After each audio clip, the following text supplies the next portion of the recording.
So we've been revisiting big games from last season's LSU championship run. 23-20, Tigers take care of Auburn inside Tiger Stadium. This was a good one. Now, not as close as 23-20. That's right. To be fair. Fair. October 26th. 23-13 the entire game.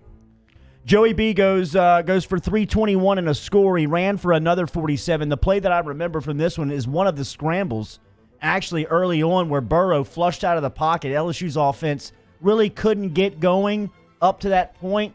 Had some plays, but just couldn't get into their regular rhythm. Burrow escapes the pocket, gets knocked out of bounds, a big shot out of bounds, maybe one of the biggest hits he's taken all year. And then in true Burrow fashion, after he gets blown up, after he gets hit, here he comes. Leads him right down the field, hits Terrace Marshall. This was Marshall's That big drive, game. I think, is important to highlight. I actually get a bit of goosebumps just thinking about it, Jordy, because you're right. It wasn't just the breakdown of the drive. It wasn't just the response to the hit and how great all that was, but to me, watching him navigate that, and that was a 10-play, 89-yard drive for a touchdown.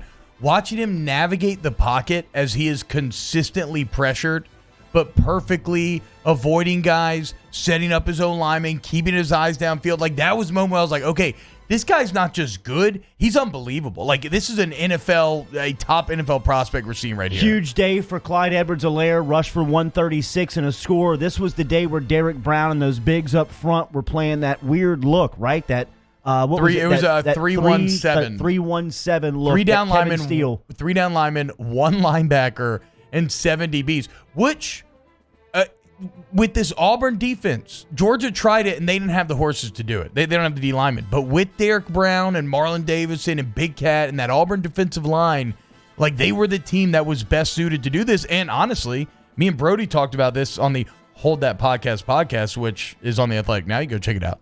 That was the best defense they faced all year. Yeah.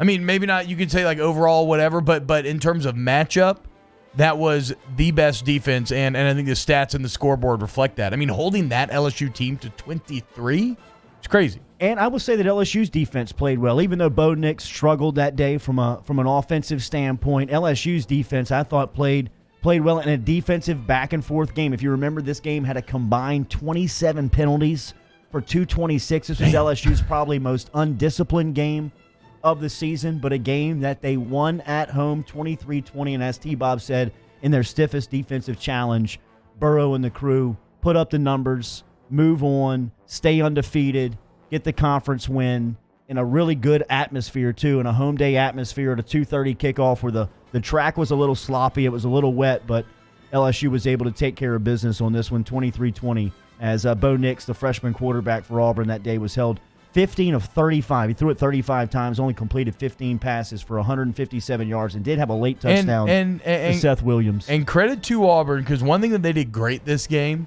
and it's kind of fascinating, you look at the box score, right?